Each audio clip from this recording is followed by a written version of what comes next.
The Justice Ministry, together with the Law Reform Commission of Namibia, held a one-day stakeholders engagement on the possible establishment of a sex offenders register in the country. Also attending the meeting were stakeholders from civil society organizations, advocacy groups and lobbyists.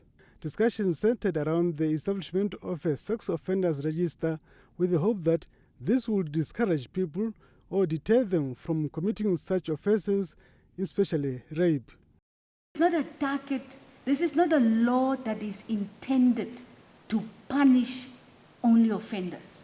This law, should we decide that it be law, because the question has also been, should we just amend some provisions of the Rape Act and have a particular provision specifically dealing with sex offenders in that particular amendment, or should we have a fully fledged, stand-alone piece of legislation that we think will address the specific modalities around sex offenders?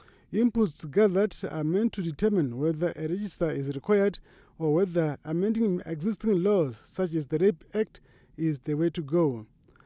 The Justice Minister complained that Namibian society had grown unbecoming and said stringent measures are needed to curtail these gruesome acts.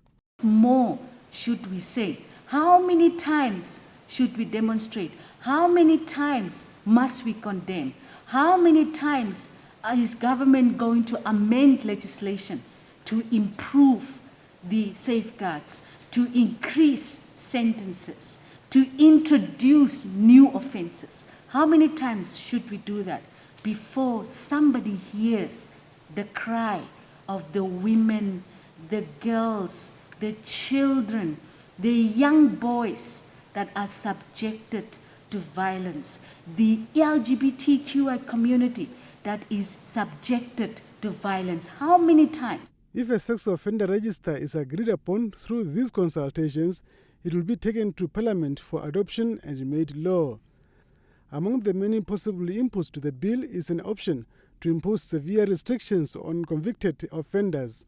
These restrictions may result in limitation of some of their rights and freedoms, impacting on dignity, privacy and freedom of movement. Jeff Tashihumino, NBC News, Windhoek.